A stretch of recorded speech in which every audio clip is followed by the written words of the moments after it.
Good to go.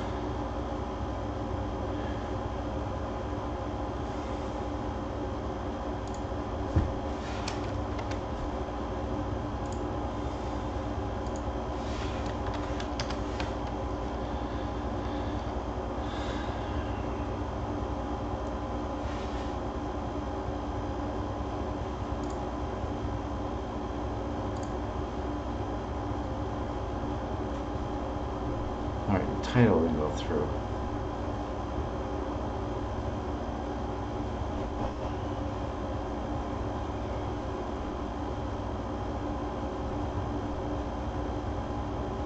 Wait a minute, this doesn't look like... am I live? It says I'm live. I need a test.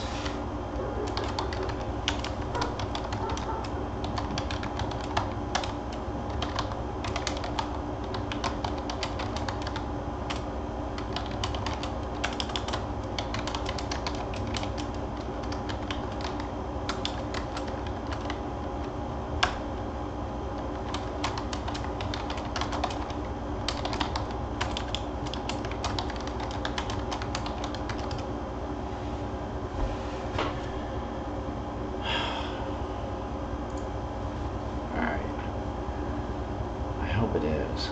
The title's missing though.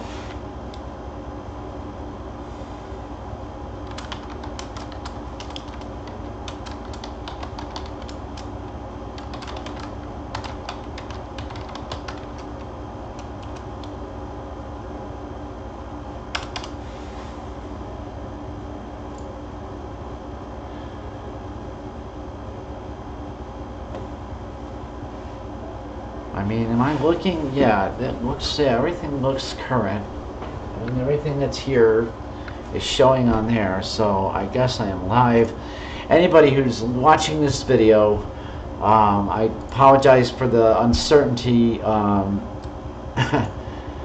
know I'm very late starting the stream tonight, but I had some trouble that I ran into. And I had to make sure that I inserted a copyright notice into the description of my video streams, as I discovered that many of my videos have been blocked due to copyright infringement, which I didn't know I was infringing any copyrights, but apparently it seems that the music I play, it seems to be, I looked in some of the copyright notices that I looked at, it cited the songs that I played, the artists that I play, and all that. So if you'll notice that now in the description of the stream, it says copyright notice. So I'm going to state this for the record, so whoever is going to complain about this, they won't have much to complain about. So here we go. These videos are for entertainment and educational use. The material in them are either entertainment or educationally used. Each singular material used in this video is owned by the respective copyright owners and therefore not owned by myself or this network or channel. Such materials will not be used again should the copyright owner or creator of said material request it be removed from this channel and its videos.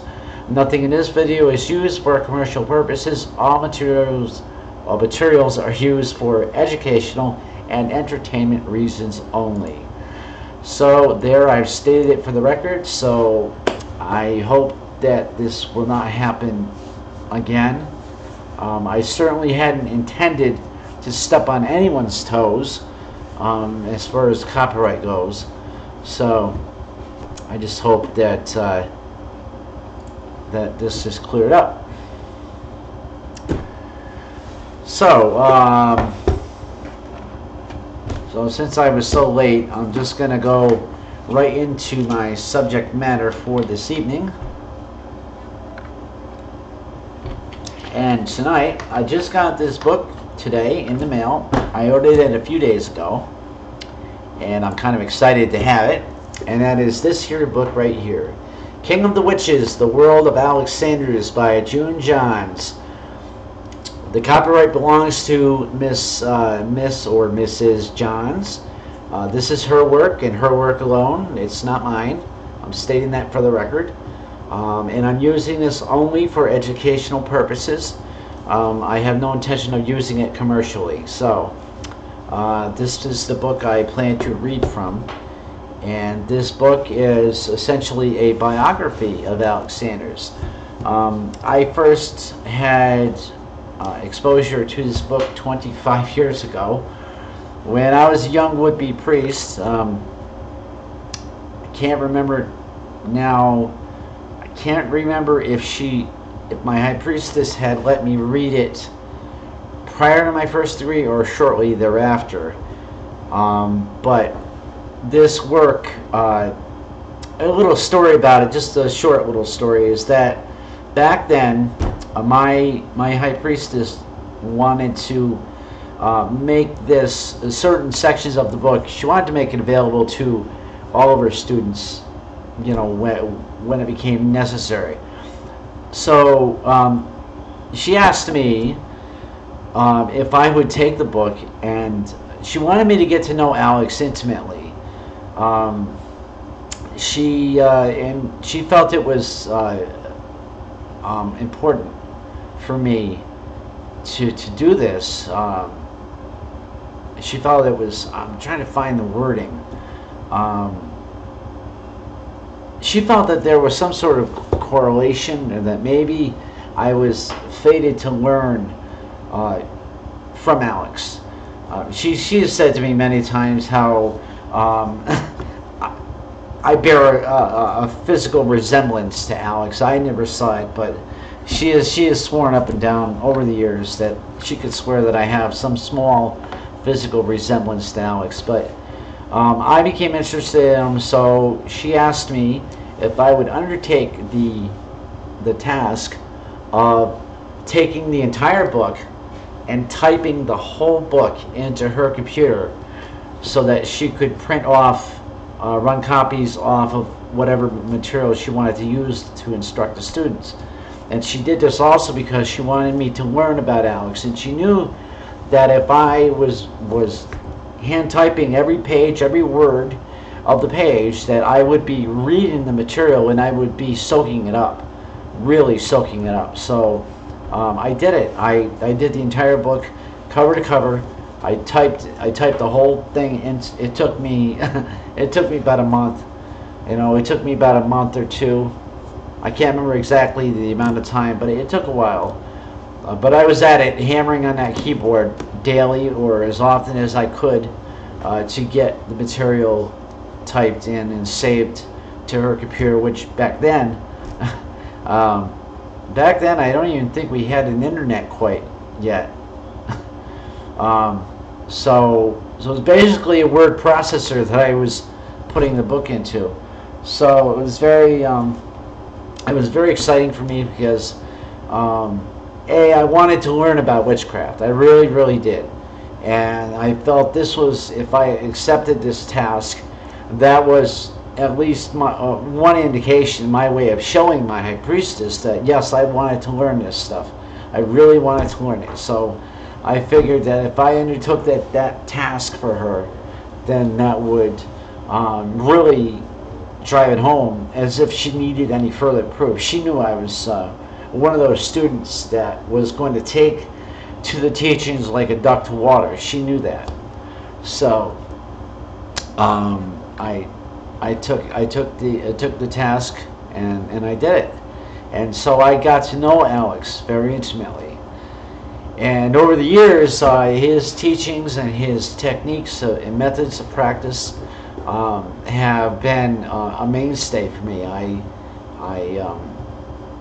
I learned how to connect with spirit using what I learned from him. You know, and he had a very unique way of connecting with the spirits on the inner planes, as he called it. That was how, when I took my third degree, the name that I have now, which I use here, that name was not something that I chose. It was given to me. That name was given to me by the spirits on the inner planes. you know, because I had made contact with them, you know, on multiple occasions. You know, I had a good rapport with them, you might say. So during that third degree, when I was at the time, it was funny because at the time, don't ask me why, because I don't know why I wanted to do this, but I was thinking I wanted to give a name to my sword.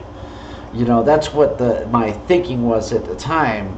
I don't know why I felt compelled to want to do that, but I wanted to give a name to my sword. So I did this meditation looking for a name, but when that name came to me, the name I have, Belith, when I heard that name spoken to me in the meditation, it was very clear to me that the name was given to me to identify me and not anything I was going to put on my tool. That was to identify me. They were given that name to me. So that's how I have my name.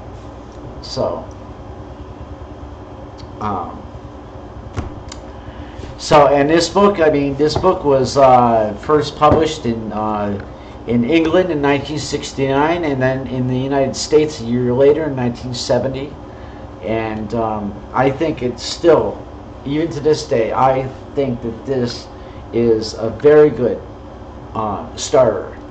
very good starting point for somebody who wishes to take the initiatory path of the Wicca, to walk that path and become an initiated priest or priestess.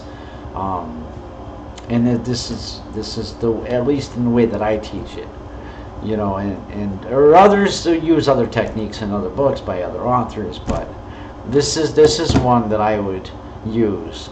And also his other book, the transcripts, the Alex Sanders transcripts.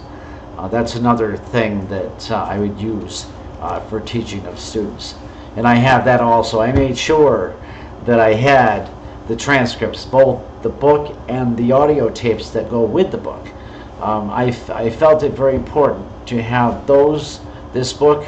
I know I didn't get this until just now, but for some reason, I mean, I thought of it before of getting it, but just one thing led to another, and just I didn't follow through with it. But a few days ago, I was talking to my high priestess about something, and I can't remember exactly what we were talking about, but the subject of this book came up, and she had told me, she said, you should get a copy of King of the Witches if you can find one. Well, while I was talking to her on the phone, you know, I'm already typing on the keyboard, and I buy a lot of things from Amazon.com, so I'm right to Amazon, typing in the name of the book, and looking for it, and I was able to find. Now Amazon doesn't sell the book themselves.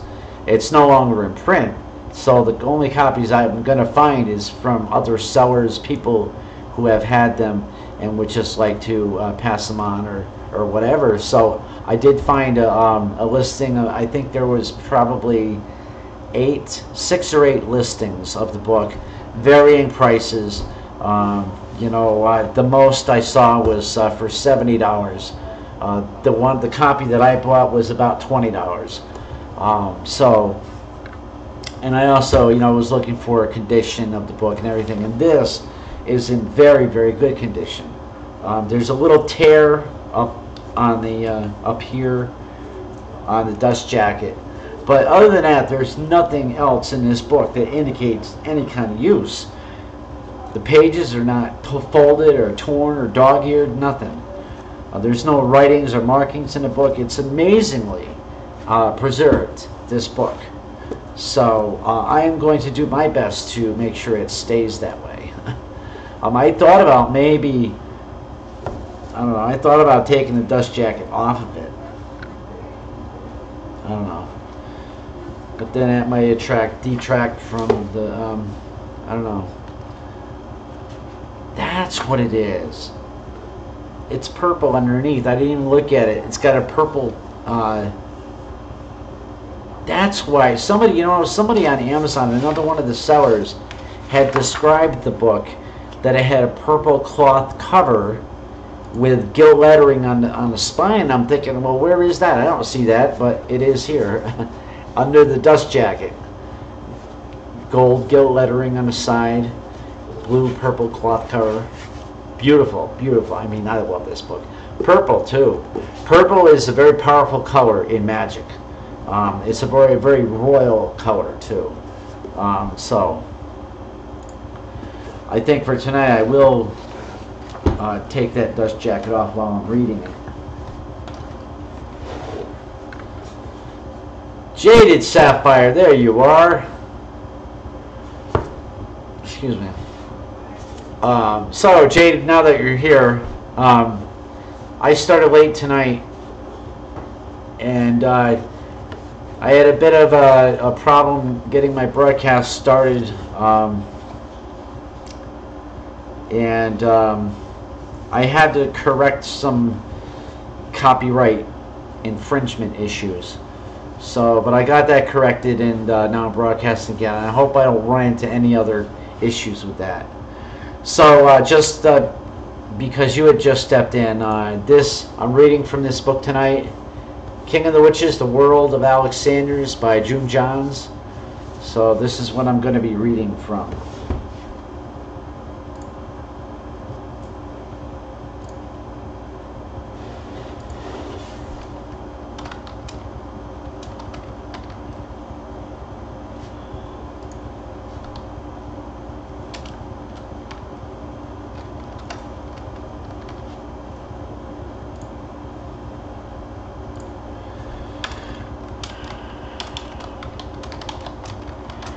I could say it. What am I doing typing?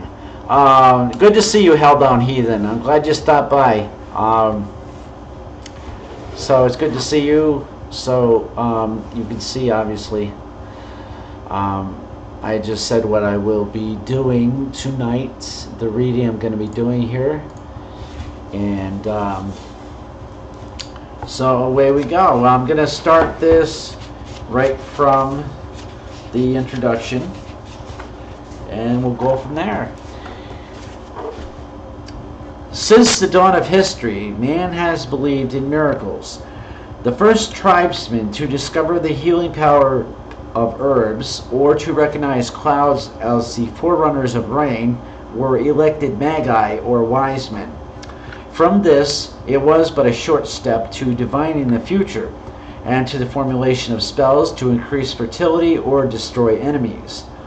As long ago as the Stone Age, the wise man of the tribe was dressed in an animal skin. He was called Devil, which meant little god, and was worshipped by his followers as the chief god's representative. The earliest record of this custom is a Paleolithic painting found in a cave in the Ariège district of southern France. It depicts a man clad in a stag's skin with antlers on his head, the horned god, a symbol of benevolent power in primitive times. Another, a man disguised as a jackal, carved on slate, dates back to archaic Egypt. In about 1100 BC, women and officers of the harem of Ramses III were brought to trial for making wax images of the pharaoh to the accompaniment of magic incantations. These images were fifth fasts, still used by witches today against their enemies. History shows that as a new religion succeeds the old, the gods of the latter are invariably condemned as the devils of the former, and it was thus that the pagan god became the Christian devil. In spite of this, Christianity and witchcraft coexisted peaceably for centuries. In Britain, for instance, London was still heathen 600 years after the birth of Christ, and although Augustine managed to convert the King of Kent to Christianity, the rest of the country preferred pagan rites of witchcraft. But as the establishment became Christian, the old religion fell into disrepute, and in AD 668, the Archbishop of Canterbury ruled that people who ate and drank in heathen temples or wore the heads of beasts should do 3 years' penance. The witches continued to use the stag's horns, however. Their only concession was to meet secretly on moors or in lonely forests. These meetings were known as sabbats. After homage had been paid to the devil, usually present in the guise of a black goat or his deputy, the witches held a banquet. This was followed by the main feature of the Sabbat, the dance, the tempo of which was often raised to a frenzy in preparation for the final climax of sexual orgy.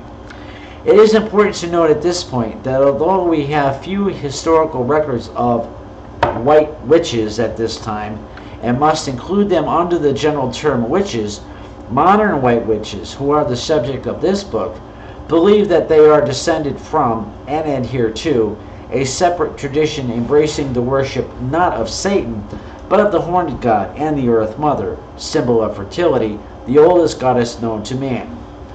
Certain aspects of white witch dogma can be traced in ancient religions all over the world, in druidical beliefs, for instance, and the incantations in Rome have been passed from generation to generation. White witchcraft is invariably confined to doing good, restraining evil, and promoting fertility. But although some attempt was made in the Middle Ages to distinguish between beneficial and harmful magic, it had little effect on the treatment of the witches themselves. From being a joyous religion, witchcraft was changed overnight when, in 1484, Pope Innocent VIII put his seal on the bull that condemned witches as heretics for interfering with fertility. From now on, terror would invade the life of anyone suspected of working miracles.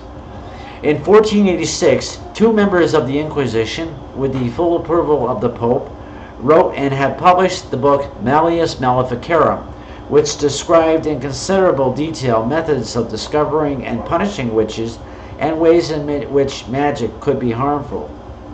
The book, which by 1520 had run to 14 editions, confirmed popular misconceptions and hostility towards witchcraft and was to influence public opinion in Europe until after the Reformation.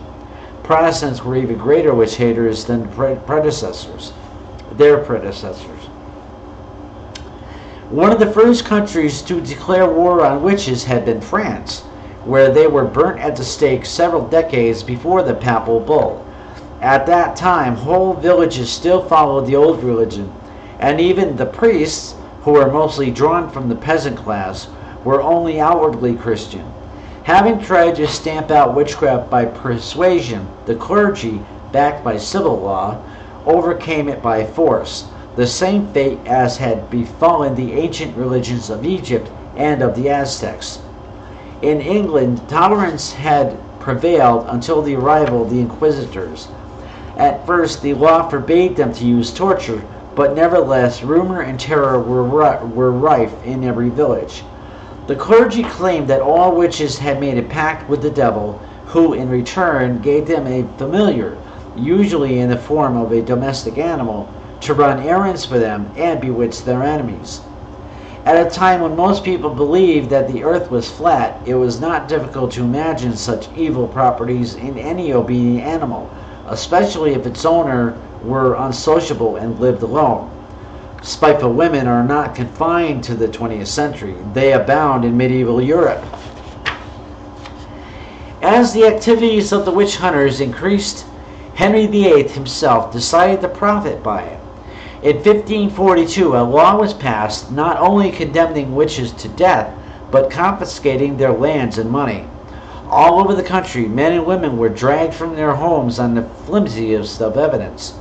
In Kent, a mother and daughter were condemned to death for feeding and employing an evil spirit in the likeness of a black dog. Although torture was ostensibly still forbidden, witches could be tested. Naked with arms crossed and thumbs tied to their big toes, they were flung into the nearest deep water. If they sank, they were innocent, but usually they were dead by that time they were hauled out. If they could swim, it was certain proof of their guilt, and they could be hanged after what was only the formality of a trial. And I'd like to insert here that is just one example of what the Inquisitors did. Another thing that they did that my high priestess told us about was that witches were tied and bound to chairs, and they were flung into the river, into the water. And again, if they sank, they were innocent. However, if they came up, they were guilty and they were hung anyway. So, you know what? This is a case of damned if you do and damned if you don't. I mean, it just wasn't fair, was it? The Inquisitors and all that was about the Inquisition was just not even right. It wasn't right.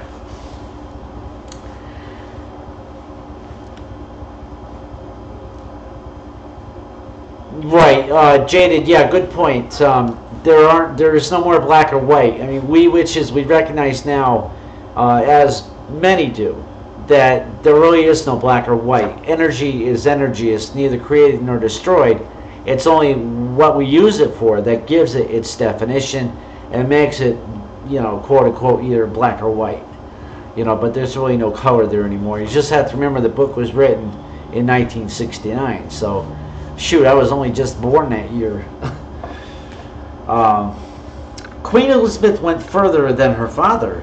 She had an act passed condemning anyone who, by witchcraft, tried to foresee how long she would reign and who would be her successor. The time of the terror left no one secure. If they were seen out at night with strange men, young girls would be brought before the magistrates. Her companion had cloven hoofs, the accusers would cry, or a tail hung beneath his cloak. No amount of denials could spare a girl the agony of being stripped naked, after which the hair would be shaved from all parts of her body, and local crones would poke and prod her, looking for warts, tumors, or protuberances. Doctors today know that supernumerary nipples, occurring in both men and women on almost any part of the body, are common and harmless. At the time of the Inquisition, however, and for some time after, they meant certain death to their owner, for any such blemish was automatically regarded as the devil's mark, used by a witch to suckle her familiar. When a witch was warned she might be arrested, she would often amputate a potential devil's mark with the kitchen knife, preferring the threat of death from hemorrhage or blood poisoning to that of execution. And you know what? I think I'd have to agree with that. You know, especially with the methods that they used. Another certain proof was the finding of a spot that was insensible to pain and did not bleed when stabbed with a pin. The Scots developed this method to such a fine art that some cities in England hired experts from across the border to conduct their witch hunts for them. In 1649, the town bellringer of Newcastle on Tyne was sent round the streets to gather accusations against supposed witches. Within a few hours, 30 women were forced to go into the town hall and, one by one, were stripped naked. Their faces covered, they were stretched out on the draughty floor and, watched by a jury mob, had pins up to 3 inches long stuck into them. The expert, who was being paid 20 shillings for every proven witch, seemed to be having a good day, for none of the women was able to say exactly where in her numbed flesh the needles had been stuck. Fortunately, a more enlightened witness, a Lieutenant Colonel Hobson, refused to accept this proof and demanded that the women be allowed to stand so that their blood could flow freely. Their subsequent screaming lost the bounty hunter his fee and gave them back their freedom. Yeah, they were laid out on a cold floor, so naturally their body would go numb from the cold. That's why they couldn't feel it.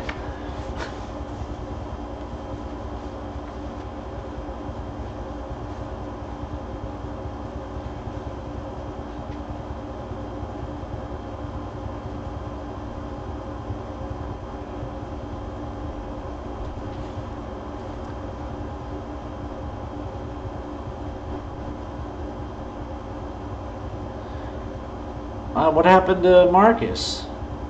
Did he quit? He had to leave? Okay.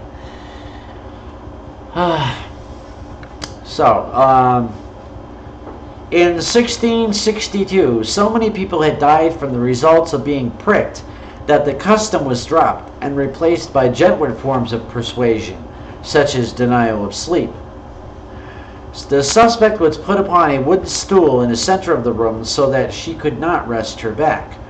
Her captors took it in turn to cross-examine her day and night without respite. In addition, they kept watch for any spiders, mice, or flies, since they might be Satan's agents come to help her. If something did appear and the gaolers could not catch it, they regarded it as proof that it was the devil's messenger. By the time the woman had sat on a stool for 24 hours without food, water, or rest, she was usually ready to confess to anything. The fact that she might recant later was not much help to her. Her gaolers could always embroider their evidence with accounts of their valiant attempts to catch Satan's imps. Satan's imps. He does have imps. Not that we have anything to do with that, but yeah, he does have imps. Perhaps because they led such wretched lives, children were often the first to accuse their parents. One testimony was sufficient to hang a person.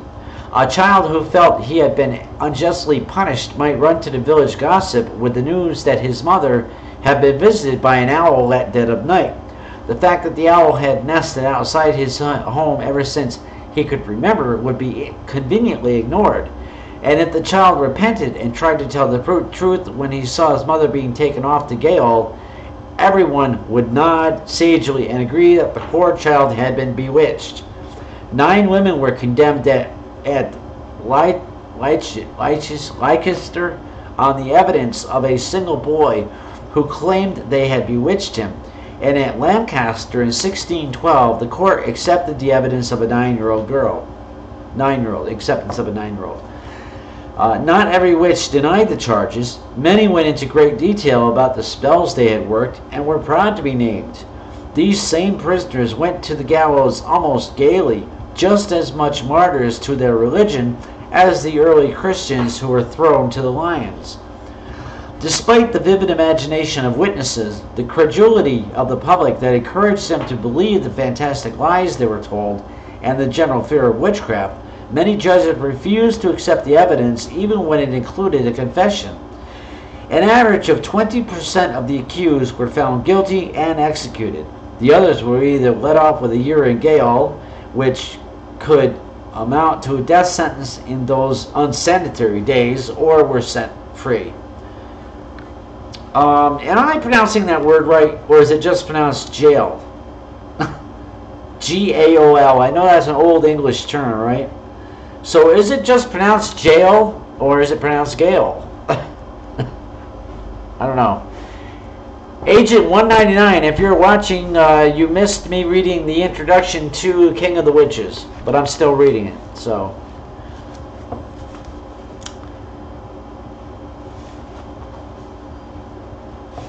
So, Marcus just split with no warning?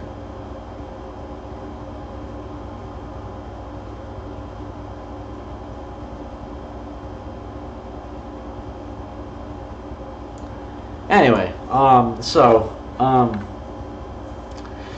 witch mania did not develop in England until the second half of the 16th century.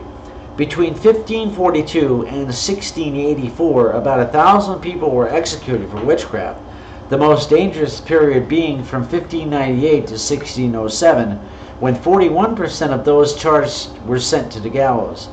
In Scotland, where the terror flourished more strongly, the number of executions was considerably higher. These are not figures to be proud of, but they are puny when compared with those of the rest of Europe where, according to church authorities, in the 15th, 16th, and 17th centuries, over 250,000 people died at the stake for practicing witchcraft. The law, the church, and the state felt no guilt. Like the early map makers who, knowing that none might prove them wrong, labeled unexplored territory, "Here be dangerous," "Here be dragons," they preferred to condemn inexplicable phenomena rather than admit they were baffled.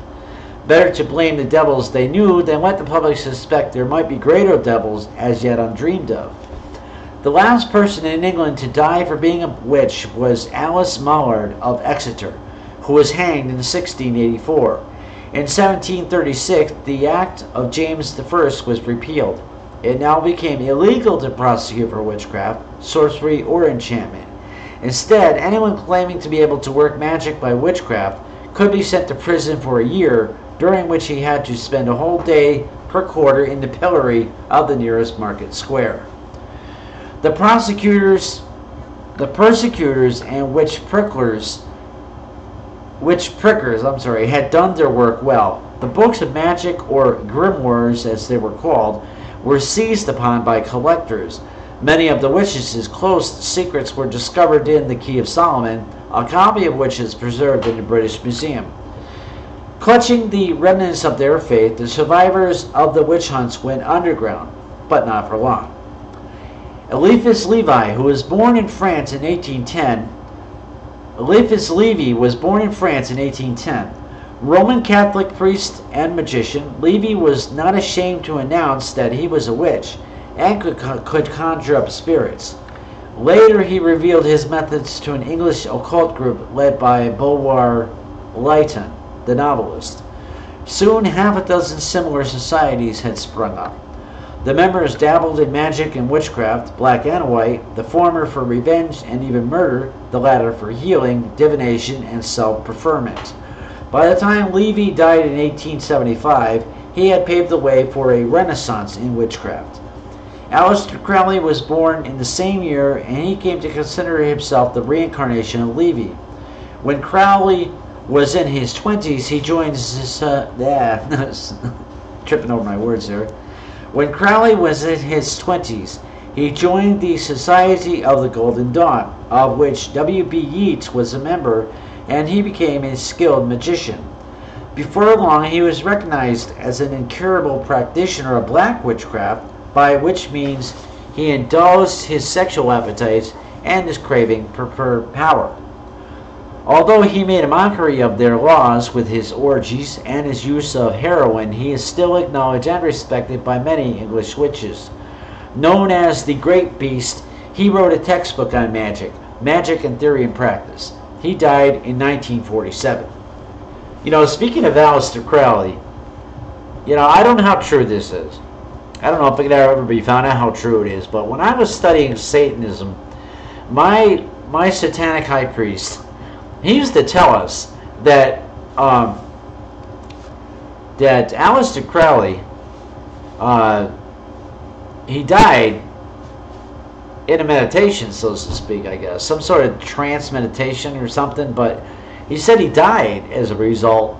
And the last thing he said when he died was, "I'm perplexed," and he died. I don't know how true that is, but that's just a funny little tidbit that my satanic high priest had told us back then. So I don't know. The man who perhaps most influenced the revival of witchcraft in England in this century was Gerald Gardner, who was born in 1884. Gardner was initiated into the first grade of the cult by a witch called Daffo in the New Forest, and he proceeded to recruit many covens in spite of his not having received initiation into the second and third grades. By diligent study of ancient Hebrew and Egyptian manuscripts, he devised his own rituals. In 1950, he set up a witchcraft museum in the Isle of Man where he exhibited his collection of witch weapons. He died in 1964. Today, Gardnerian witches are considered novices by hereditary witches who learned their rituals from records handed down from generation to generation. They are accepted as legitimate witches, but only of the first grade. Well, now wait a minute. I was taught a little Gardnerian stuff. A little Alexandrian too. I considered first grade? It doesn't make much sense. If you go, again, I know that I got to remind myself, the book itself I know was printed back in the 60s, but to me, if you go through all the grades, if you're initiated by a high priest and high priestess through each grade and right to third grade, you're third grade. It doesn't matter, generation to generation from records. I know a lot of, I've heard it said before with Alexandrians, a lot of so-called true Alexandrians who were so-called initiated by splinter groups from Alex's coven way back in the day, you know, those people apparently would decry other so-called Alexandrians who were saying they were Alexandrians but were not initiated by any so-called splinter groups that were hived off of Alex's group from back in the day. You know what? You know, it's been so long now. He died in 1986. You know, and there are probably still some groups out there who could actually maybe document it actually, but you know, I don't really, you know, if you do the work and you're initiated by a high priest and high priestess, you know, you are whatever grade you were initiated to. You know, the fact, you know, records, blah blah blah, I don't think that really matters to me.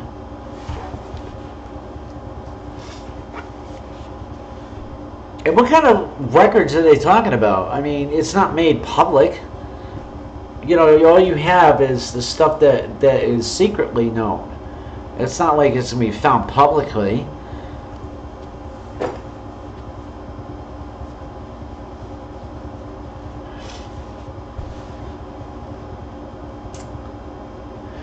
The repeal in 1951 of the old Witchcraft Act releasing witches from the fear of persecution did much to help the revival of the cult, but those covens operated by hereditary witches claim to have met consistently throughout the centuries.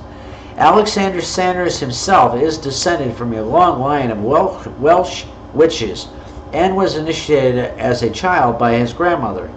He is essentially a professional white witch, though he has experimented with black witchcraft, knows its dangers, and has experienced the difficulty of returning to the true cult after having flouted its laws. In 1965, he was elected King of the Witches, a title last held in the 15th century by Owain Glyndwr.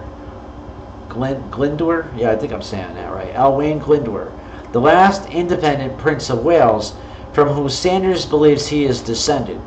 Quite apart from his title, however, he is unique in that he has set himself the task of making his religion respectable, a Herculean labor in view of the factions and frictions inherent in so bizarre a fringe religion.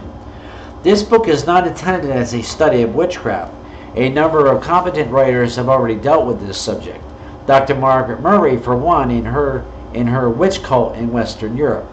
I have merely attempted to portray the world of Alex Sanders, to describe the life and activities of one of the most powerful living witches, and to gauge the appeal of witchcraft to thousands of ordinary men and women.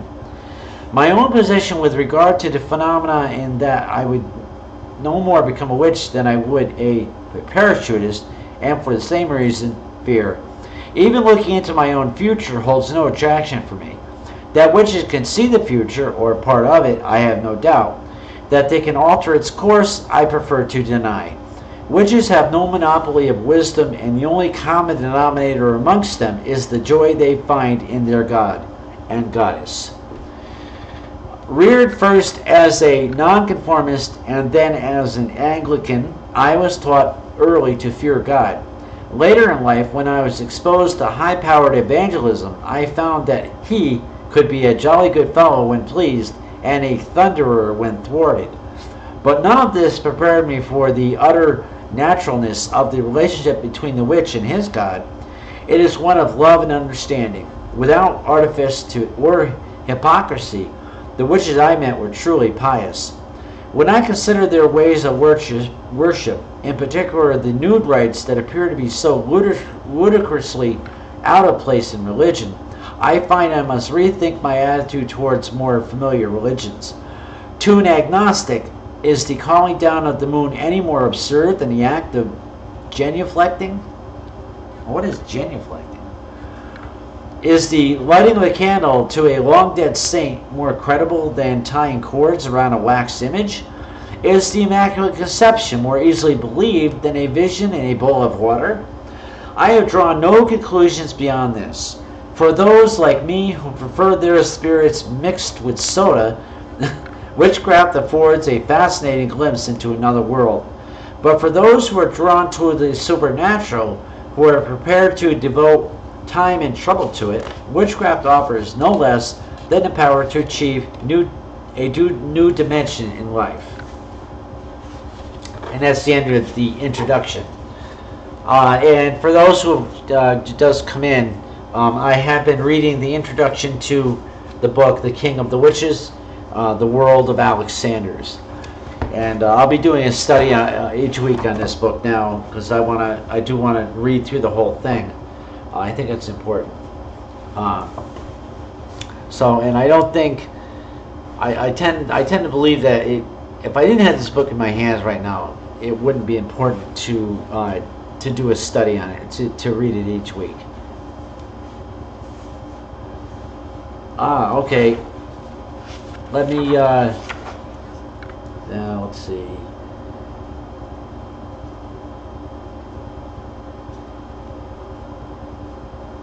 Oh, okay. So calling down the moon compared to the act of genuflecting. Okay, so bowing before an altar or bowing before a woman. I could see the where she was drawing the line of comparison there, and it makes perfect sense. Although I much prefer when I'm working in my group and I'm doing the drawing down of the moon. I do love that ceremony. I do love it. It's a beautiful ceremony. I think that, let me see, she said that she said, reared first as a nonconformist and then as an Anglican, I was taught early to fear God. I don't think she said I don't think she mentioned any particular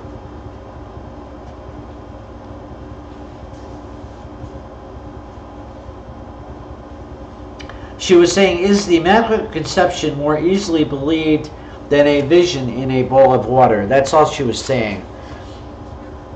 She was drawing a line of comparison of what a person could believe or choose to believe, and which is believable compared to something else.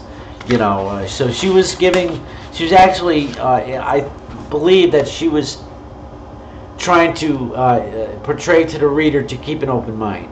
That it's important when reading her biography of Alex here to keep an open mind. But for someone who didn't choose the path and didn't want to go into becoming an initiate or anything, to take on this task of writing his biography, that's very, very good.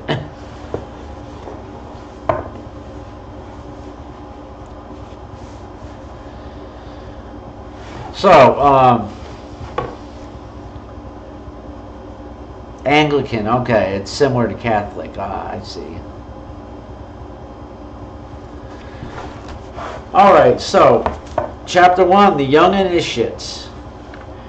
There was nothing about the day to suggest it would change the course of his life and influence him until the day he died. It was gray and cheerless, like many other days in Manchester, and Alex was an undersized 7-year-old passing through mean back streets on his way from St. George's Primary School in Home to the home of his grandmother. The Sanders family had recently moved to a semi-detached house, number 2 Stratton Road, Charlton, a great improvement of the old Victorian house near the Central Goods Yard in Manchester, where mother, father, and 3 children had to make do in one room. But living in a better class district had its drawbacks. The rent was high, and Mrs. Sanders had taken on a charring job to eke out her husband's wage. Small, barely 5 foot, and wiry, Hannah Sanders was determined to raise her children above their environment. When first married 10 years previously, she and her husband had been comfortably off. He had been a musician, and for 5 years or so she traveled with him. When their first child, Alex, was born, he too made the tour of the music halls and theaters. Soon, however, Harold Sanders became increasingly addicted to alcohol, and during an engagement in Argyllshire, he appeared on the stage drunk.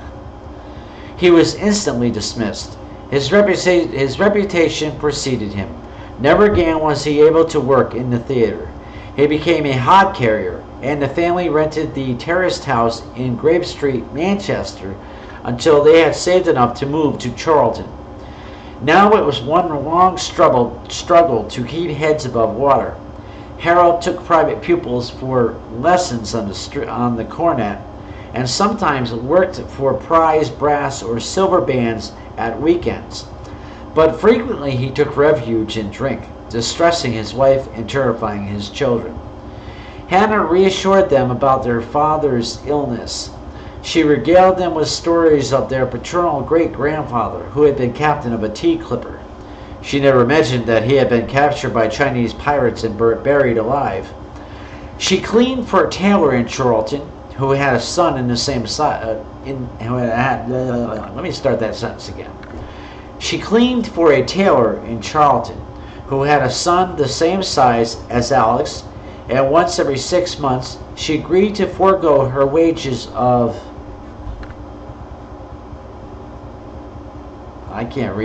her wages of 3s6d a week. I don't know it says her wages of 3s6d. I don't know what that means. I'm sorry, I don't know what that means. I think it must be English measurement of currency. I'm not sure how to express that.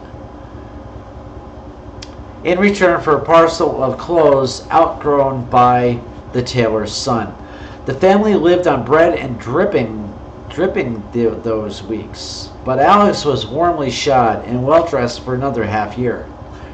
His grandma Bibby had moved from her birthplace, Bethesda in North Wales, to be near her daughter. Widowed for many years, she was now 66 and had dark hair which, she boasted, she could sit on. As a girl, she had been in service with Lord Penrhyn and had learnt to be an excellent cook. Alex enjoyed visiting her for that reason, but she was still very much a stranger, having moved to the district only months before. On this particular day, Alex was tired and hungry and feeling a little sorry for himself. Why couldn't his mother be like other mothers, be at home waiting for him? He resented being sent to Grant's to ask if she would give him his tea. Usually his mother finished work soon after 3, but today she was working late. Number 46 Wilton Road was a terraced family house with an alley separating it from the neighbors at ground level. Instead of ringing the front door bell, Alex went round to the back to surprise Prince the collie, who lived in the yard and was always ready for a rough and tumble. Today the yard door was open and the dog was not there. Gran always preferred people, even relatives, to knock, but the small boy forgot this and walked right in through the back door. The sight that met his eyes in the kitchen dumbfounded him. An old woman with wrinkled belly and matchstick thighs stood in the center of the room, surrounded by a cloth circle on which curious objects had been placed. Only when she spoke did he recognize his grandmother. "What are you doing here?" she snapped. "Who sent you?" Unable to tear his eyes away, the boy stammered his mother's message. "I'll give you your tea all right," his grandmother said grimly. "But first, come over here." Fearfully the child went towards her, shrinking from contact with the sallow, wrinkled flesh and the flowing black hair which, released from its pins, did indeed hang to below her waist. "Take off your clothes," she commanded, and when he hesitated after removing his coat and shoes, added all of them, every last stitch. Teeth chattering with fright, he peeled off his vest and pants and stood there like a lamb about to be slaughtered. The old lady bent down and picked up a small sickle-shaped knife from the edge of the circle surrounding her. "I'm going to make sure that you never tell another living soul of what you've seen this day," she whispered. "If you so much as breathe one word of it, I'll kill you." "I won't, Gran. Honest, I won't," cried the boy, cowering before her. "Bend over," she said, and forced his shoulders toward his knees. There was a searing pain, and the boy felt blood trickle down from his scrotum. "You can stand up now." She let go of him and dried the blood from the knife. You're one of us now, and all the power of heaven and earth will strike you if you break your promise. Don't look so scared, lad. She realized suddenly that he was white and shaking. You'll live to thank me for this. I'll teach you things you never heard of, how to make magic and see the future. Instead of being comforted, Alex was even more terrified. You're not a witch, he whispered, remembering fairy tales about old hags who could turn children into toads. Of course I'm a witch, and so are you now. She handed him his clothes, and while they both dressed, told him how, through the ages, witches had been feared, slandered, and burned at the stake. She spoke of the power of healings learned by the witches, and of the stupendous ignorance of non-believers who preferred to suffer rather than to be cured by a witch. You, too, may be persecuted, she warned, which is why you must work in secret, as I have done ever since my grandmother taught the magic to me as a child. She sat him in her best armchair beside the black lead grate while she cleared away the circle with its strange designs and started making the tea. Alex looked cautiously around the large, well-furnished kitchen. Over the mantelpiece was draped a red chenille cloth fringed with tiny baubles, and there were others on the deal Welsh dresser and the tea table. Now that the circle had been removed together with the brass bowls and other strange objects, there was nothing to show that this was not an ordinary kitchen. Nothing except a small knife that had cut him and a pair of swords on the dresser. Gran followed his gaze and went to put the weapons in the bottom cupboard of a chest on the far side of the room. As she opened its door, she demonstrated the elaborate double lock. It's a fine piece of furniture, she said.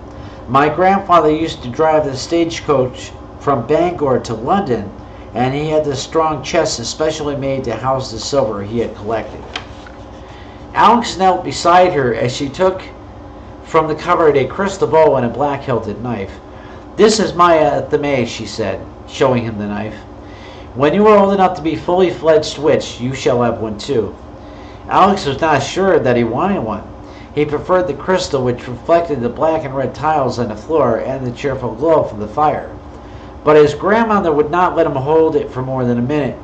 You'll make it cloudy, she told him. Later I'll teach you how to use it, but you've had enough for one day. Now come and get your tea. It would be years before he discovered that he was the last of a line of witches dating back to the 15th century. That the initiation for which he was still smarting was a pale replica of those once carried out in Sparta, when males were emasculated so as to become priests of the moon goddess. Ages would pass before he tried turning his powers to evil to gain himself a fortune, before his misuse of them lost him the person he loved. This was 1933, and Alexander was just a bewildered child who believed he and his grandmother were the two last witches left on Burns. Very interesting. Very interesting. Alex. You know, I was reading that, and I couldn't help but think to myself that it read almost like a work of fiction. You know, like somebody writing a story, writing a tale. You know, that's the way it read, the way she wrote it. And Alex, I don't know, Alex must have authorized. I mean, I wondered to myself how it came to be that she was writing his biography. You know, what led up to it, how she met him, and I'd like to know all those details. But because the details of that first chapter are very specific. So, which means that they must have had a conversation. You know, they must have had a conversation. He must have told her. So, as we've learned, Alex was initiated at the age of 7 by his grandmother. And because he mistakenly walked in through her back door and saw her in her kitchen doing who knows what. Now I say mistakenly because it was meant to be. You know, it was definitely meant to be. If he was to learn later on that he was the last line of Welsh witches, it was meant to be that he found her and that she initiated him. You know, so. But I always found it fascinating to learn about Alex and to learn from him. You know, because even though when I met my high priestess and she started teaching me these things, he was long dead, of course. He died in '86. You know, I met my high priest and high priestess. Wait a minute. Oh, what am I saying? Holy crap! I just realized he died in 1986. I met my high priest and high priestess in 1991, so it wasn't that long. He was only dead 5 years, 4 or 5 years. Huh, I just realized that. I never really thought about that too much, but now that I said it, I just realized. So it was only like maybe 5-year period from the time that he died that I met my high priest and high priestess. And I started learning from them. And I learned about Alex. And as I said earlier, it's his unique contacts with the spirits of the inner planes. That was to influence me heavily, because I wanted to do that too. I wanted to be able to obtain that same connection that he had, and I was in my own way, on my own level. You know, to each person the contact will be unique. You know, the experience will be unique. So his, though, because of his transcripts, and there was supposed to be more after the transcripts that he did. He had intended to release more, but apparently maybe the god and goddess had other plans. You know, he wasn't able to. He released those, and then it wasn't long after he did that he died. So he did what he was supposed to do as much as he was supposed to do at that time. I got a headache right here.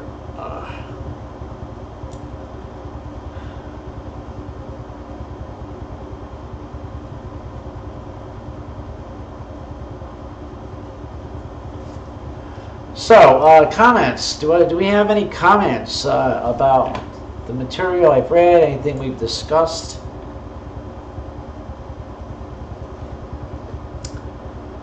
Somebody in the YouTube chat has asked me a question. What influenced me to turn to Satanism, then transition to Wicca? Actually, I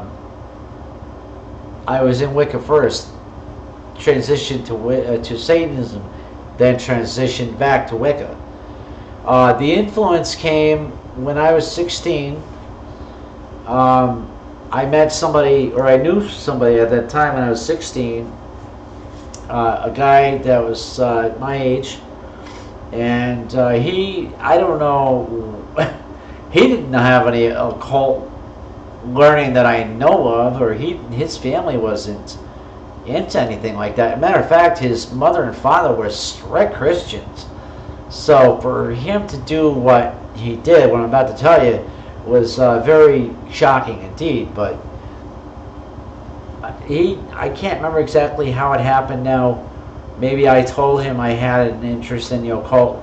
But anyway, he comes to me and he tells me about this book that he found in a college library.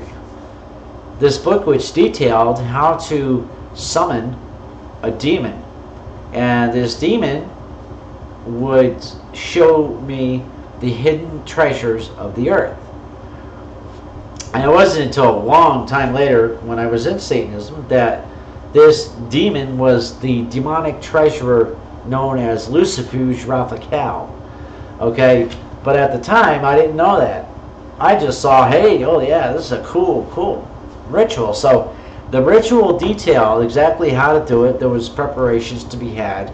You had to make a pact and sign it in your own blood. You had to write the pact in reverse and signing your own blood, which I did. I went through all that, and we had to make out a place with candles and sigils and all that, and we did all that. I did all that. He helped me to prepare some of that, but he didn't actually have any part in the actual ritual. I did the ritual. He sat outside of the working area. And I can remember now, I will remember this, I think probably till the day I die, but I can remember standing inside that circle, and I was reading the invocation. And the instructions for doing this were to, I was supposed to, I think, say the incantation, or incantation. I don't know, I was supposed to say this thing 3 times, and I was supposed to become more forceful each time that I read it. And at the end of the 3rd time, the demon would appear. Well, at the end of the 3rd time, I did notice the wall in front of me. It was an old warehouse. This is an old abandoned warehouse that we did this in.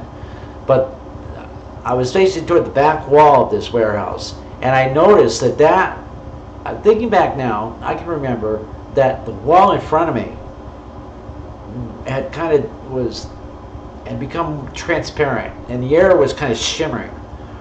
You know, and at that point I looked over to my buddy who was sitting off to the side somewhere. I looked over there, and he was passed out. He was out on us. There was an old stack of pallets sitting there, and he was laid out on the pallets. I don't know. I didn't know what the hell happened to him.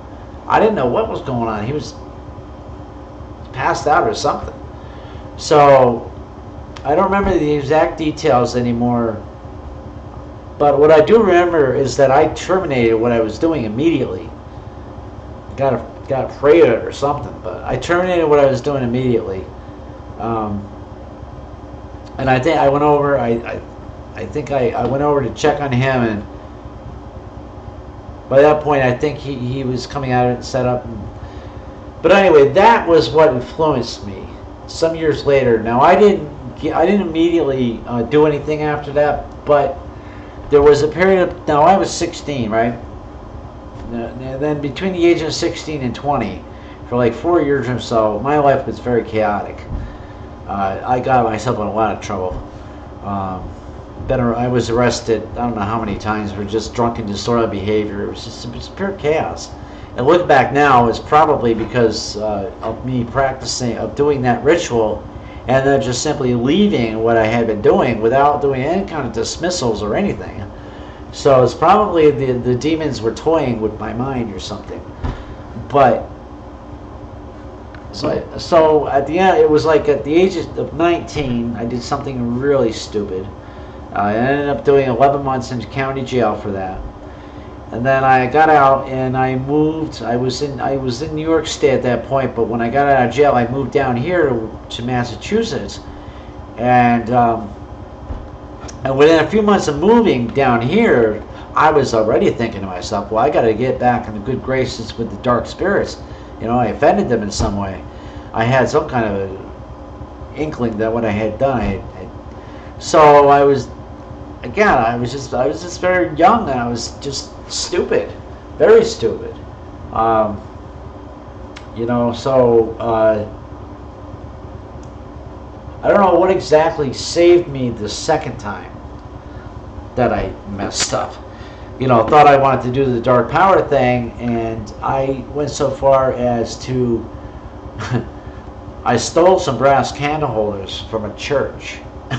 I went into this church late at night. Their doors were not locked. I went in, I stole these brass candle holders. I had purchased black candles earlier that day. And I burnt the black candles. I remember, and you know what else I did is, I went so far as that I bought some music too that was like specifically satanic music.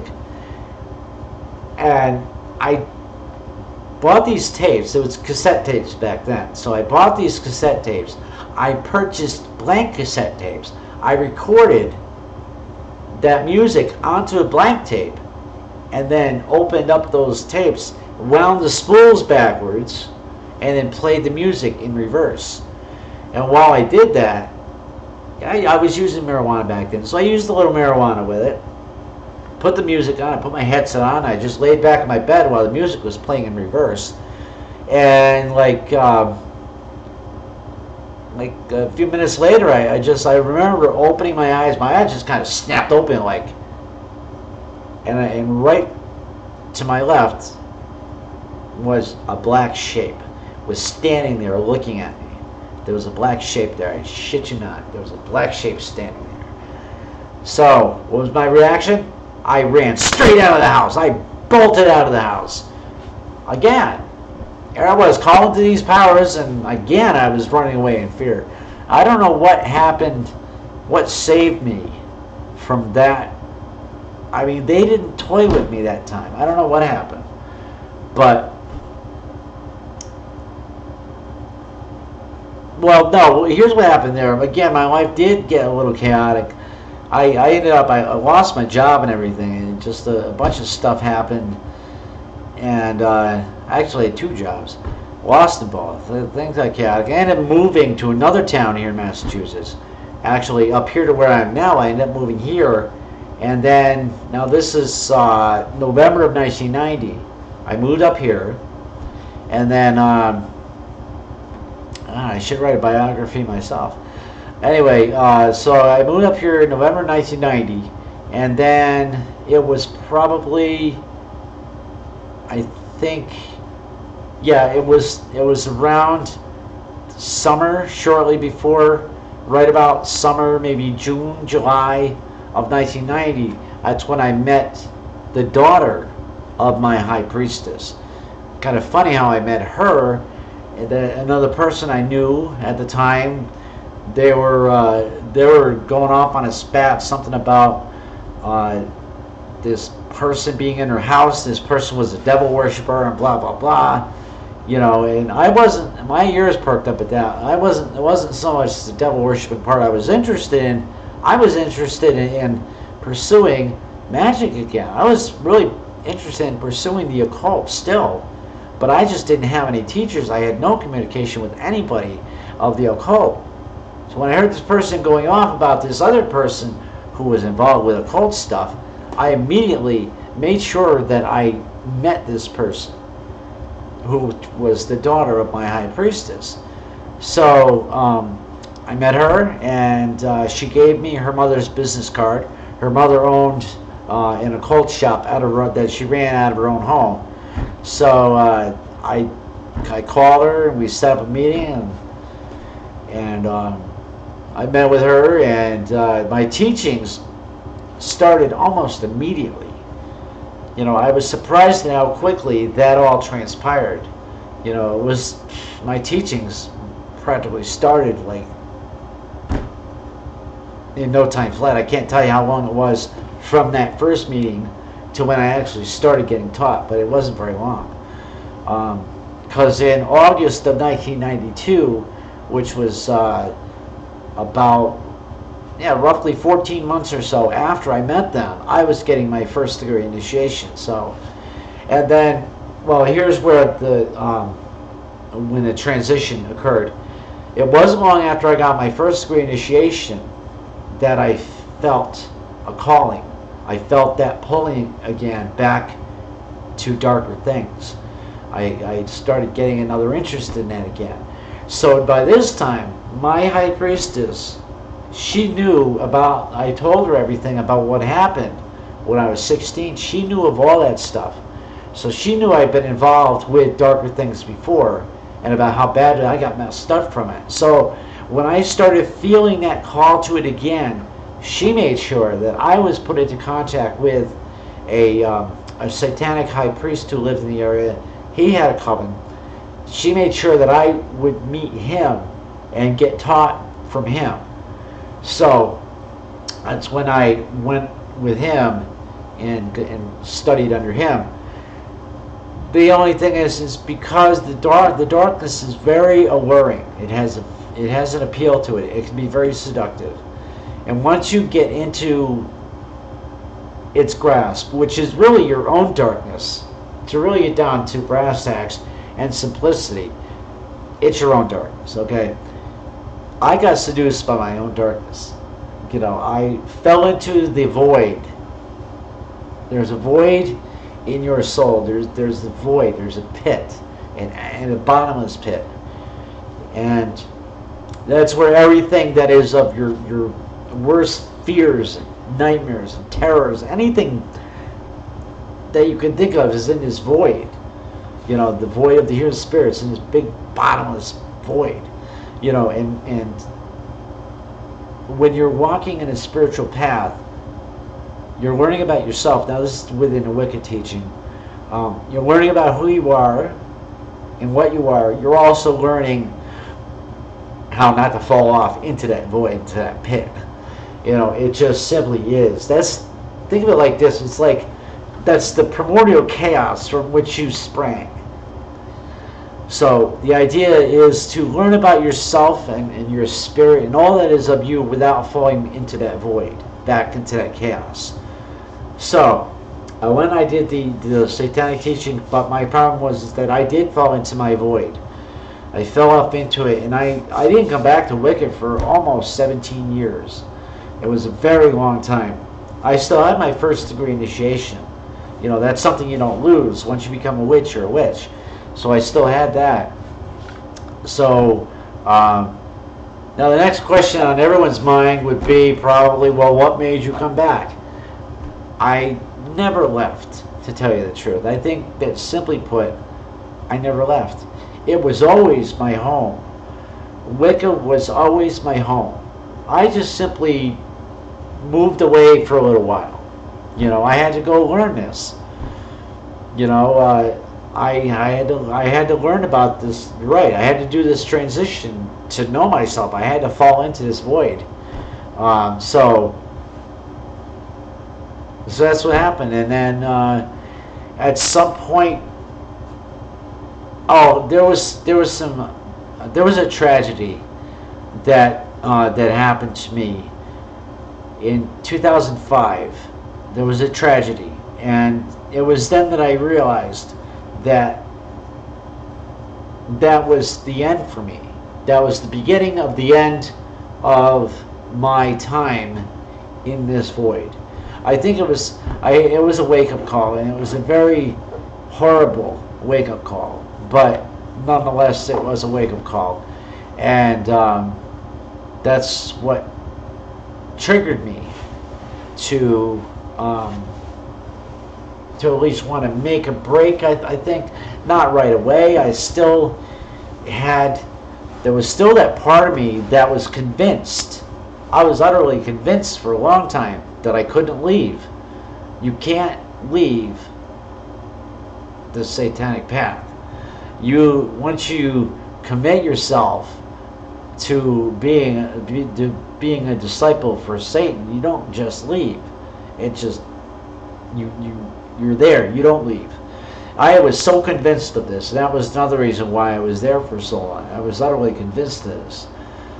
But so even after this tragedy had befallen me, it took a little while before there was something else that happened to me. I got into an accident. I got hit by a car after I had purchased an inverted cross. I purchased an inverted cross necklace, and it wasn't long after I got that inverted cross necklace and started wearing it, I got hit by an SUV, and it was very fortunate for me the way I got hit. I only suffered a broken clavicle and a broken rib on the left side, and that was it. That was it for me. Once I realized that was definitely it, I was like, all right, I'm done. I'm done. Whatever happens now, the demons, the entities that exist in that world, they do not want me back. They do not want me there. They're going to kill me. They're going to literally kill me if I stay there. So, you know, that's when I started transitioning back to Wicca. You know, I remember having a meeting with my high priestess who had given me my first degree. I remember having a conversation with them, about getting my second degree. And my high priestess said to me, she said, I can't give you your second while you are on the path that you're on. And I remember saying back to her, well, that might be changing. And then I remember my high priest saying, you know what, I think David is trying to say that he's a gray witch. So it wasn't long after that, you know, I met this other guy, and that guy's lost his mind. But I met this other guy. We started doing some Wicca practices. We tried to build a coven. Somehow I get involved with these people who are not wrapped very tight. So he started doing some things in practice that eventually led to him losing his mind. And I was going to get my second while under him. My high priest and high priestess would still give it to me, but I would still be practicing with him. But you know, stuff went awry with him. He lost his mind. He mixed in other things in the Wicca practice that he wasn't supposed to, and he lost his mind. So that the coven itself just kind of dissolved after a while. So my high priestess and a high priest took me under their wing into the coven they had. At that point, they had a small coven, so they ended up just taking me right under their wing into that coven. They gave me my second, and that's how the transition back happened. And then 3 years later, I got my third. So, you know, I think that the most wonderful part of all that is that my high priest, my high priestess were there all the time. They were behind the scenes. You know, I had contact with them on again, off again throughout the years. You know, they knew where I was, what I was doing. You know, I kept them in the loop. You know, I let them know where I was at. So they knew what was going on with me. So I think that was the most important thing, is that they were there the whole time. You know. Excuse me. And so as far as Alex's teachings, the way that he presented himself, his transcripts were a very big influence on me. The things that he said in the transcripts, the way that he taught the concepts of the Wicca in his transcripts, that's what really kept me going through all those years. You know, though I didn't know it, even when I was in my Satanism, I still had retained the knowledge that I had been given up to the first degree. I still had all that knowledge. It's not like I forgot it. So I think that the part of the reason also that my going back to Satanism, that transition back there, part of the reason why it went so easily is because of Alex's journey, his own journey into the darkness. And I remember now that I'm thinking about it, that was what I used as an example when I was talking to my high priestess about feeling that call to the darkness and going back to it for a while. I used Alex's experience as an example. And she was willing to let that happen. And on the surface, you know, one might totally misinterpret that, and they'd want to say, well, what the hell did she do with that? What kind of a teacher is she? Why she let you go to Satanism? She knew I had to. She knew I had to. It was part of my path. She knew that I had to go back there.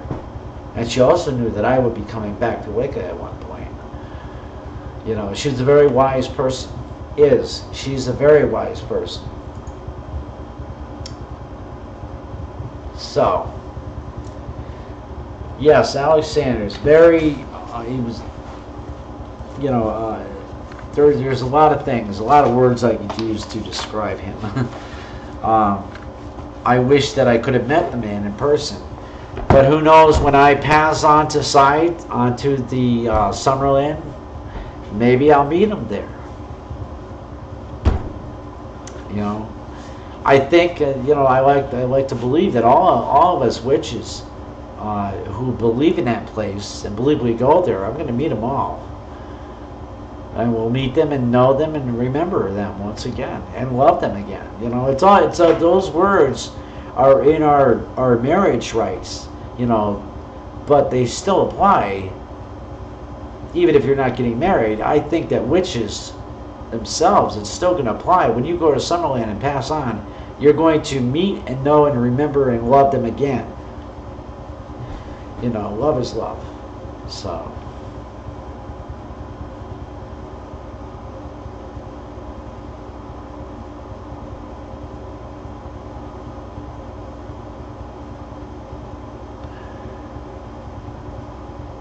um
I gotta backtrack this conversation. What does this person know and a dither about?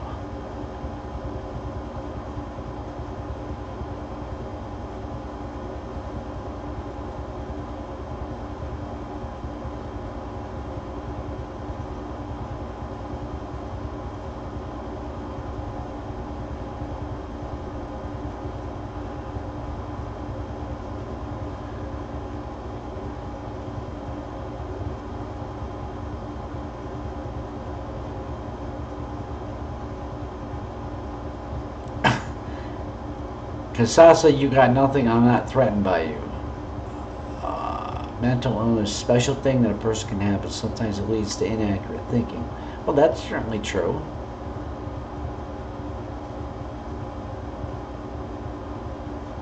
I'm not one to shame people with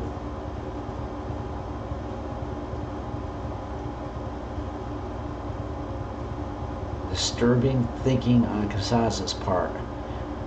I become here in minus 3 months.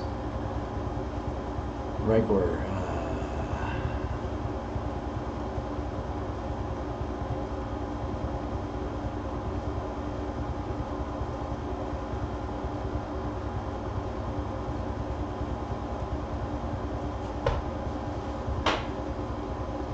Yeah, you know, Gazassi, you said something way back about that loneliness is part of any pagan path, and it's especially true of the Wicca path. And it's not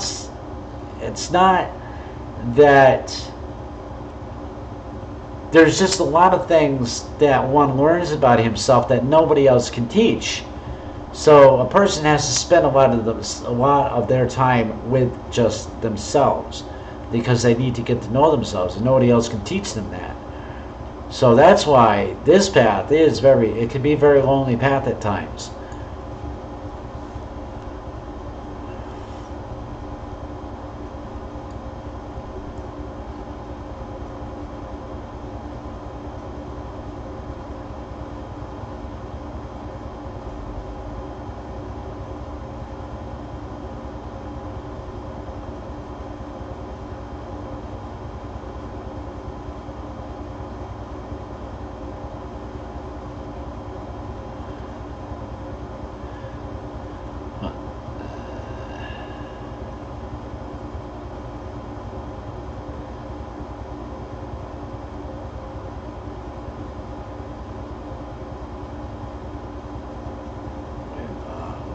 Now, oh, the Great Priestess is upset because it looks like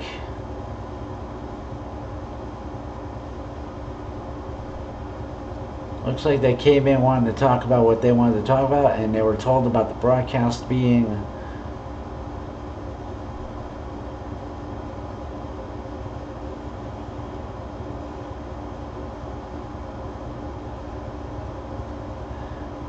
okay.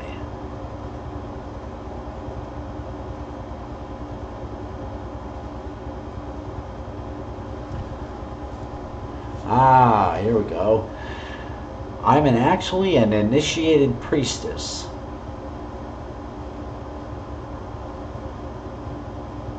Ah, I think I'm seeing the reason now. Okay.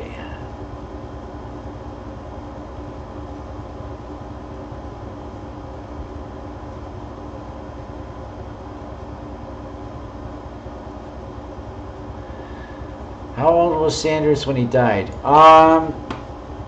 You'd have to ask that. I have to look. He died in 1986.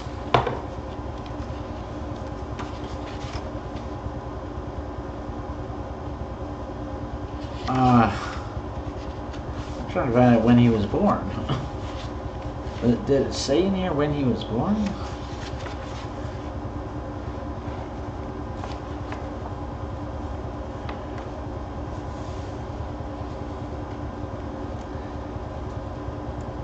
He was 7 when his grandmother initiated him. You know, I could probably look it up on the internet. You know, the internet's a wide world of sports out there, so I could probably look it up there.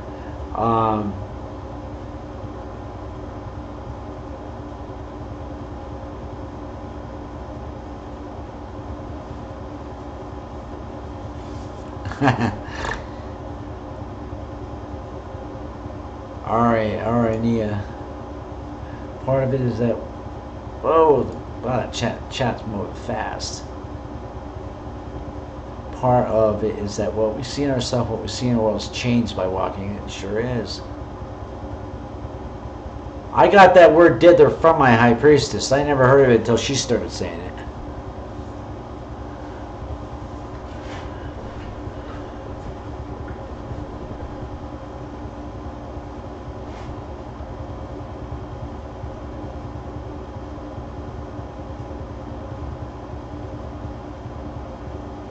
Thank you, Gwenny. 61 when he died. Thank you.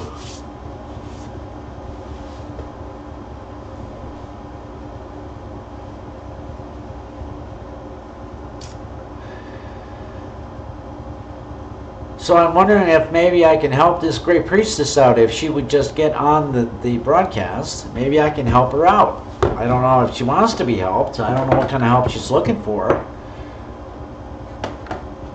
I know that she came in saying she was feeling a little bit lonely. She doesn't have contact with many people or something.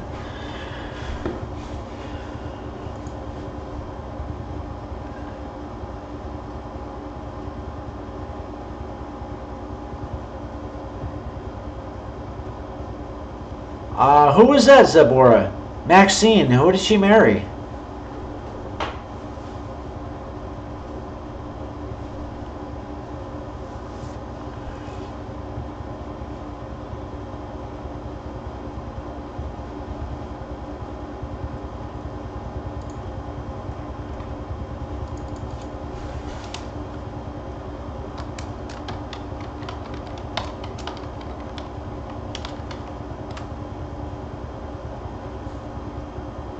Okay, here we go. Alex Sanders, June 6th, 1926 to April 30th, 1988. I thought he died in 86.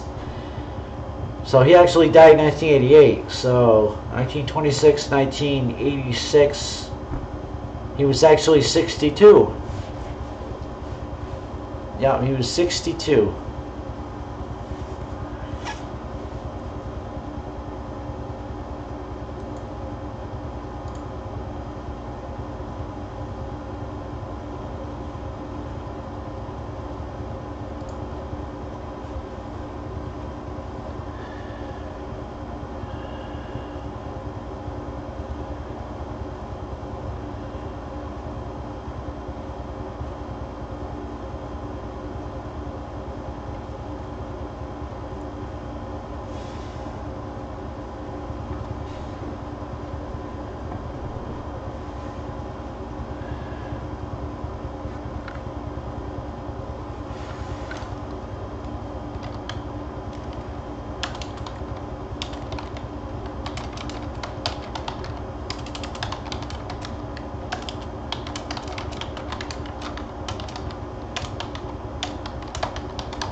Frog repellent?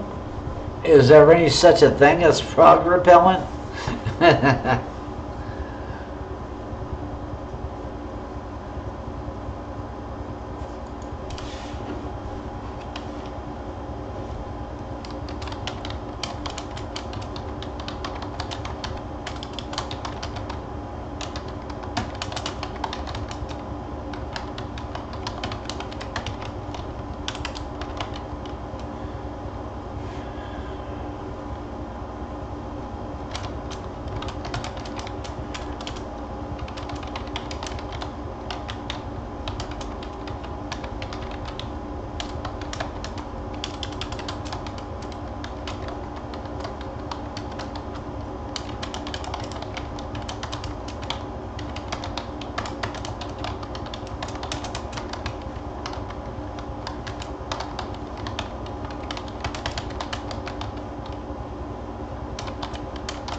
Oh.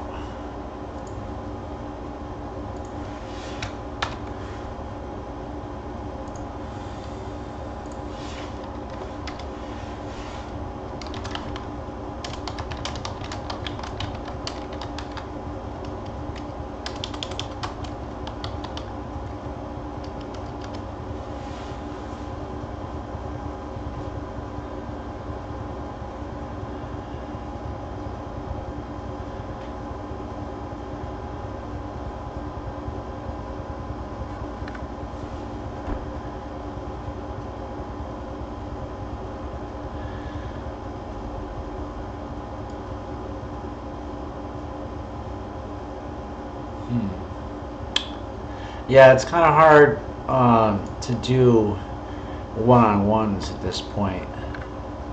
Like, I want to make myself available to everyone. Just so you know, everybody, what I was saying to the other person. They wanted to do a, IM, instant message type of thing. But, private message, I mean. But, when I do the broadcasts, I do them for everyone. I make myself available to everyone. So, it's very difficult to try and carry on a private message. So, I try and avoid that. No, who did Maxine marry after Alex, Lady Gwenny? After Alex passed away and she remarried, who did she marry? Who did she remarry? I should take it too.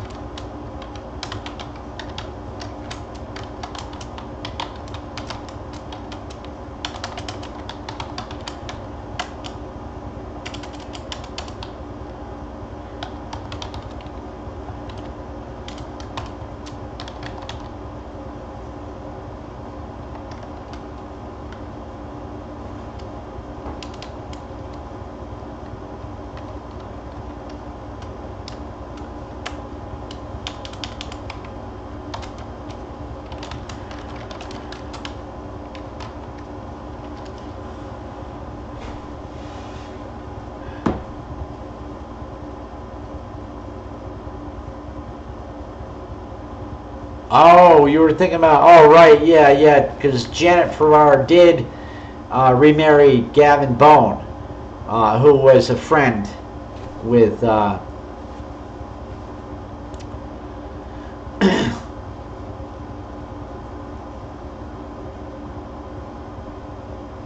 Ah, can I talk about shadow work and coping with parts of yourself that are hateful and angry?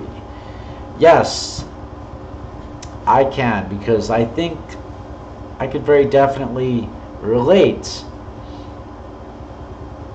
having walked the path that I did.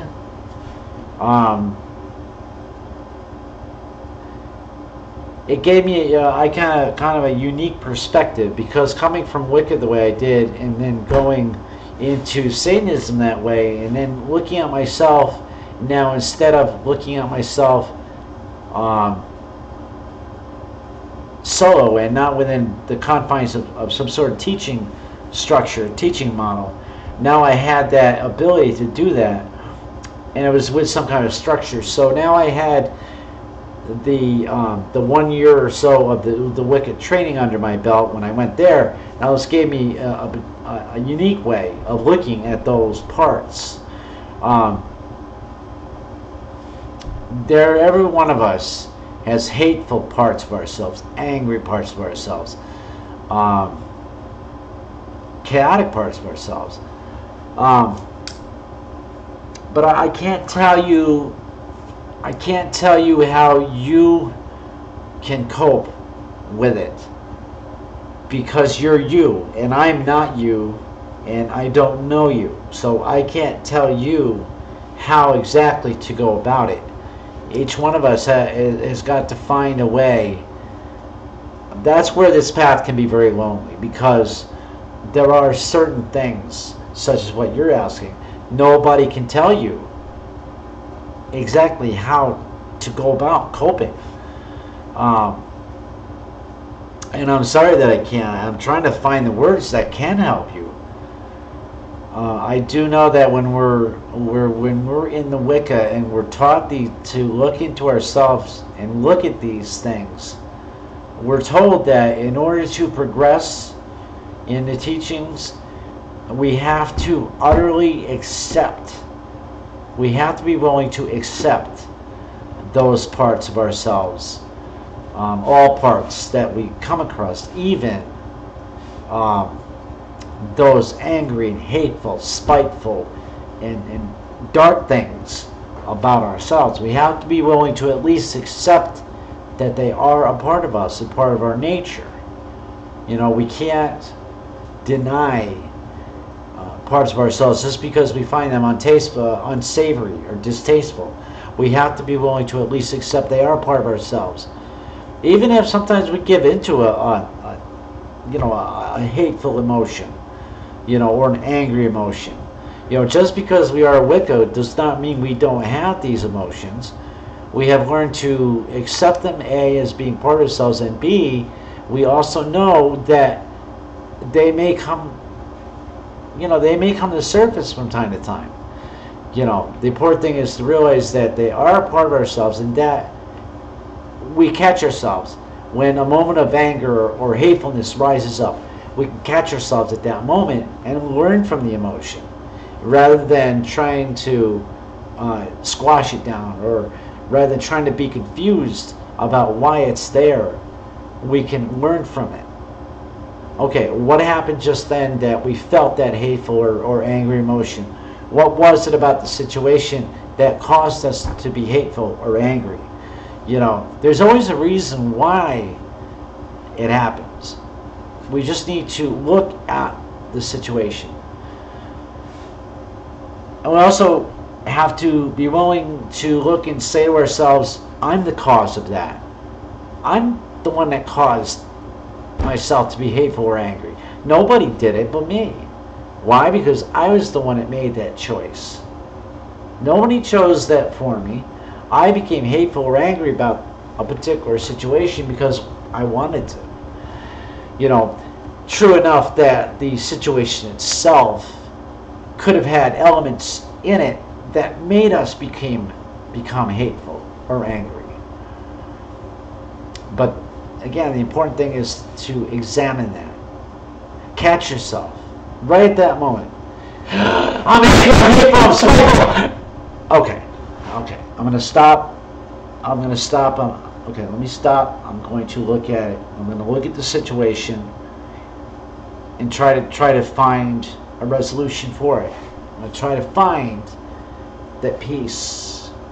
Try to find that peace that's within me. You know, every one of us, we find the things that balance out those hateful and angry parts of ourselves. You know, find something that balances out, something that's going to tip the scales back to where we feel calm and at peace. You know, because it's that part of ourselves, that temple within, I call it. That's where we find that calm, inner quiet peace. And more often than not, when we can put ourselves into that center of being, that's when we can look at these parts of ourselves that we find hateful or angry, and we can really truly look at them for what they are, and we can understand them. We can understand why we have these feelings, and we can work to find other ways to be, other ways of being. You know, and so we're not feeling so hateful or angry. You know, and you know, it's something you're constantly working on. You know, you're always going to be working on understanding parts of yourself. It's something. It's an ongoing process. You never stop learning. That's the most important thing I can say about when, you know, on this path. I'm speaking directly about Wicca now, and probably other religious paths as well would teach the same thing. You're always learning, constantly learning about yourself, your environment, everything around you. Never close your mind to the fact that you're trying to learn something. It's just so happens that in the Wicca, a lot of the learning process is about you and who you are and how you fit in to everything, you know, and what you are through and through. So, I don't know, Aphrodite segment, I don't know if what I'm saying has helped you at all, but I hope that it has. I hope that I've given you something to think about. You know, I really do. And I hope that I have. I think that I've said as much as I can without repeating myself, but I think I've said everything I could be said about how you might be able to cope with those parts of yourself that you find are hateful and angry. You know, things that you may find distasteful or unsavory. But the first step always begins with acceptance. That's the first step. Acceptance. You accept that these things are part of your being, part and parcel to who you are. These things make up who you are. They make up your character. That's the first step. If you can accept that, if you can say to yourself, okay, I accept these parts of myself, they're part of my being, my nature, my character, accept that. Then you move on to the next step, and that is understanding why you feel these feelings. But always look at yourself. Always look at yourself for these reasons. Look at yourself first. Because too often, you know, it happens where, you know, we want to look to somebody else as being the source of our aggravation or our anger or our hatefulness. You know, it's too easy to look at somebody else as being the source. That guy over there, he pissed me off. You know, it's too easy. Look at yourself first. You know, because it could be an energy that you're putting out there that makes people react in a negative fashion back to you, which causes your hatefulness and anger to rise to the surface. So if you look at parts of yourself and how you deal with situations, what you put out there, what kind of energy you're putting out there that attracts that same energy back to you. If you're putting out, you know, if you're putting out some kind of vibes that are bringing these putting the emotions out there, other people, whether they're conscious of the energy or not, it's going to affect them. It's going to come back to you. So the hateful and anger, the hatefulness and anger you feel, it may be a part of whatever energy, however you look at the world, how you carry yourself in the world out there, how you communicate with other people, the way that you put yourself out there. You know, the energy that you're putting out there could be coming back and manifesting itself within you, and you're seeing it as being hateful, being angry, but really it does begin with you. I don't know how else, what more I can say. I hope you're still listening. I haven't seen you say anything, so I hope you're still listening.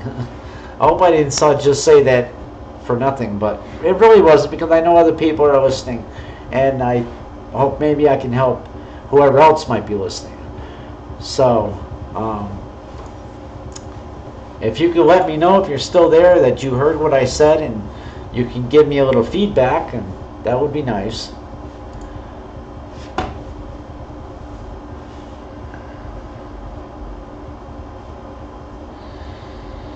Lady Gwenny, nice to see you here, Witches Chat.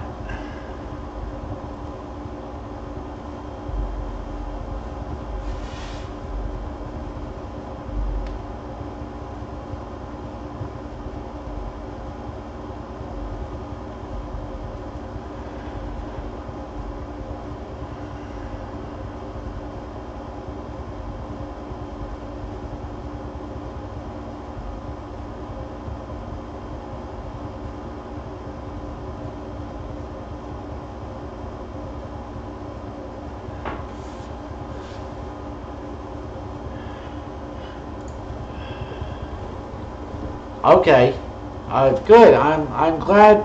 You know, I hope I didn't like confuse you, or you know, I hope I want to be helpful. I really do, and I try to help people as much as I can. I try to share my insights to the best of my ability. You know, there are times that I'm fighting for the right words to say to express my feeling and what I want to teach people, but pretty much most of the time I just want to help people. You know. Blessed be and namaste to you too.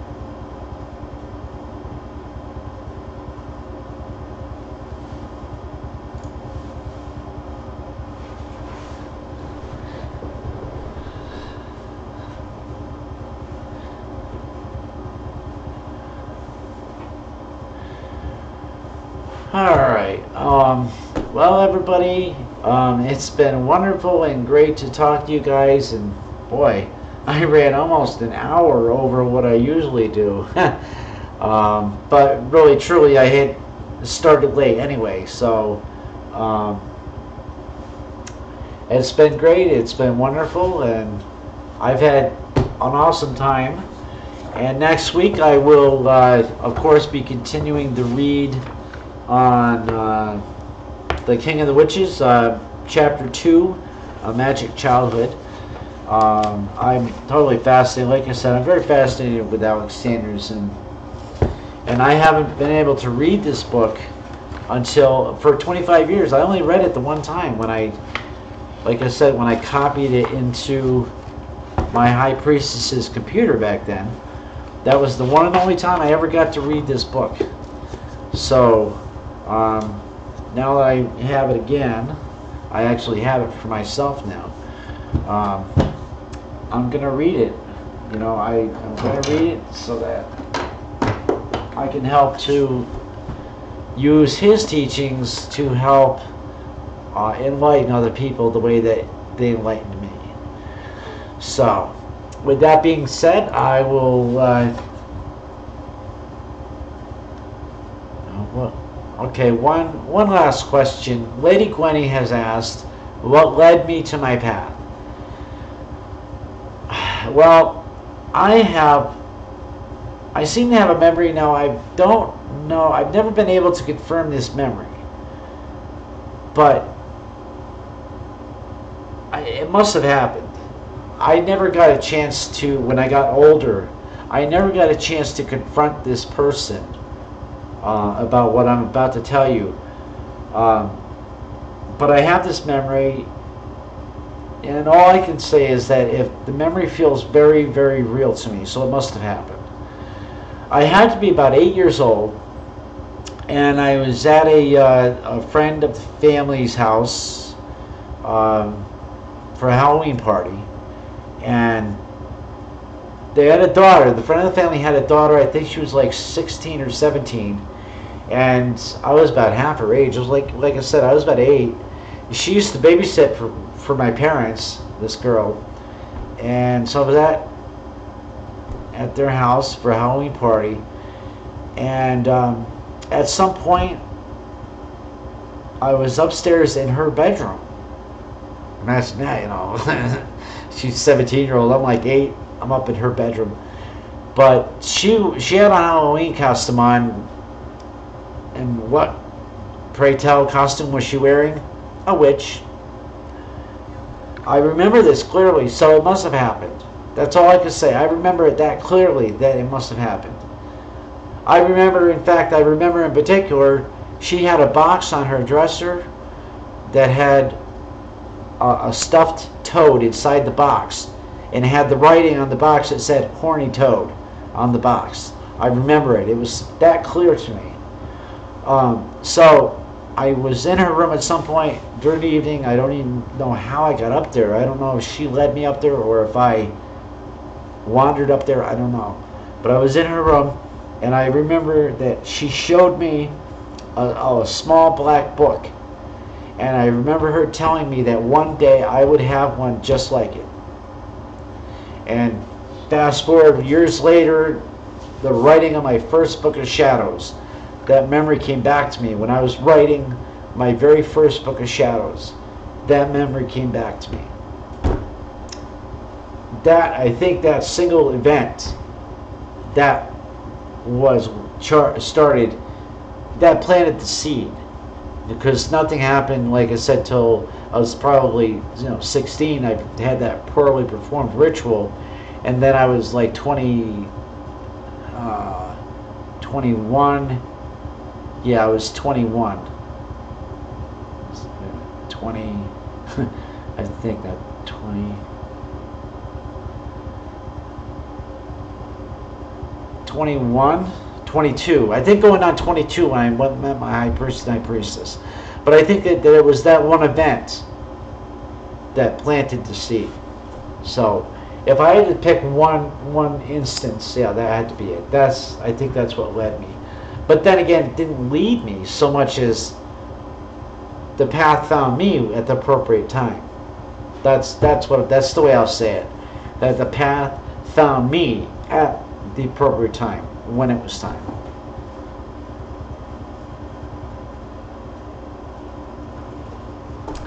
Yeah, and I always like telling that story because I find it fascinating. There's no part of my life that I tell other people that I find boring when I talk about it.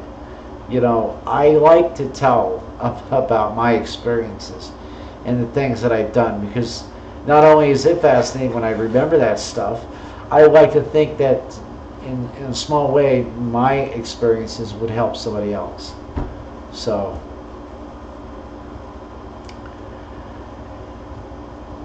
with that, everybody, I will now bid you all a very good night, and I will see you next Tuesday evening at the same time and place. And I hope all goes well for everybody. And